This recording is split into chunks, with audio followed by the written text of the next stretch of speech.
ನಿನ್ನೆಯ big boss Kannada season 12ರ ಸಂಚಿಕೆಯನ್ನ ನೀವೆಲ್ಲರೂ ಕೂಡ ನೋಡಿರ್ತೀರಿ. ನಿನ್ನೆ ಮನೆಗೆ ಮಲ್ಲಮ್ಮ ಮತ್ತು ಸೂರಜ್ ಬಂದಿದ್ರು. ಅದರಲ್ಲೂ ಸೂರಜ್ ಅವರು ಪವಿತ್ರ ಬಂಧನ ಸೀರಿಯಲ್‌ನಲ್ಲಿ ಅಭಿನಯಿಸ್ತಾ ಇರೋದ್ರಿಂದ ತಮ್ಮ ಸಹ ಕಲಾವಿದರ ಜೊತೆಗೆ ಬಿಗ್ ಬಾಸ್ ಮನೆಗೆ ಎಂಟ್ರಿಯನ್ನ ಕೊಟ್ಟಿದ್ರು.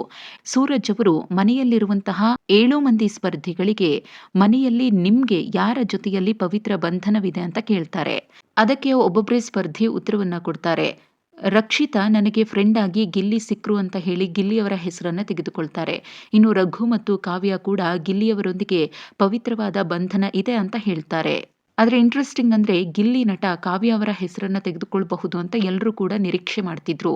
ಆದ್ರೆ ಇಲ್ಲಿ ಗಿಲ್ಲಿ ಕಾವ್ಯ ಅವರ ಹೆಸರು ಬದಲು ರಕ್ಷಿತಾ ಅವರ ಹೆಸರನ್ನ ತೆಗೆದುಕೊಳ್ತಾರೆ. ಅದಕ್ಕೆ ಕಾರಣವನ್ನು ಕೂಡ ನೀಡ್ತಾರೆ.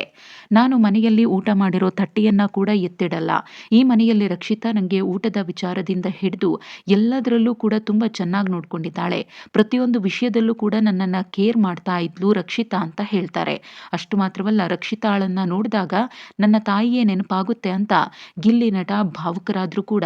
ಹಾಗಾಗಿ ಈ ಮನೆಯಲ್ಲಿ ರಕ್ಷಿತಾ ಮತ್ತು ತಮ್ಮ ನಡುವಿನ ಬಂಧನ ತುಂಬಾ ಪವಿತ್ರವಾದದ್ದು ಅಂತ ಗಿಲ್ಲಿ ಹೇಳಿದಂತಹ ರೀತಿ ವೀಕ್ಷಕರಿಗೆ ಬಹಳನೇ ಇಷ್ಟ ಆಗಿದೆ. ಇನ್ನು ರಕ್ಷಿತಾ ಕೂಡ ಗಿಲ್ಲಿ ವಿಚಾರದಲ್ಲಿ ಎಷ್ಟು ಪೊಸೆಸಿವ್ ಇದ್ದಾರೆ ಅನ್ನೋದನ್ನ ನೋಡಿದ್ದೀವಿ. ಅನೇಕ ಬಾರಿ ತಮಗೆ ಮದುವೆ ಆಗುವಂತಹ ಹುಡುಗ ಅಥವಾ ಬಾಯ್ ಫ್ರೆಂಡ್ ಹೇಗಿರಬೇಕು ಅಂತ ಕೇಳಿದಾಗ ಗಿಲ್ಲಿ ನಟನ ರೀತಿಯಲ್ಲೇ ಇರಬೇಕು ಅಂತಾನೂ ಕೂಡ ಹೇಳಿದ್ರು. ಅಷ್ಟು ಮಾತ್ರವಲ್ಲ, ಬಹುತೇಕ ಸಂದರ್ಭಗಳಲ್ಲಿ ಬಿಗ್ ಬಾಸ್ ಮನೆಯಲ್ಲಿ ಗಿಲ್ಲಿ ನಟನಿಗೆ ಏನ್ ಬೇಕು ಏನ್ ಬೇಡ ಇದೆಲ್ಲವನ್ನ ಕೂಡ ರಕ್ಷಿತಾ ನೋಡ್ಕೊಂಡಿದ್ರು ಅಂದ್ರೆ ನಿಜಕ್ಕೂ ಕೂಡ ತಪ್ಪಾಗ್ಲಿಕ್ಕಿಲ್ಲ. ಹಾಗೇನೆ ಗಿಲ್ಲಿ ನಟ ಕೂಡ ಅನೇಕ ಸಂದರ್ಭಗಳಲ್ಲಿ ರಕ್ಷಿತಾ ಪರವಾಗಿ ನಿಂತಿದ್ರು. ವಂಶದ ಕುಡಿ ಅಂತ ಹೇಳಿ ರಕ್ಷಿತಾಳನ್ನ ಎಲ್ಲೂ ಕೂಡ ಬಿಟ್ಕೊಟ್ಟಿರ್ಲಿಲ್ಲ.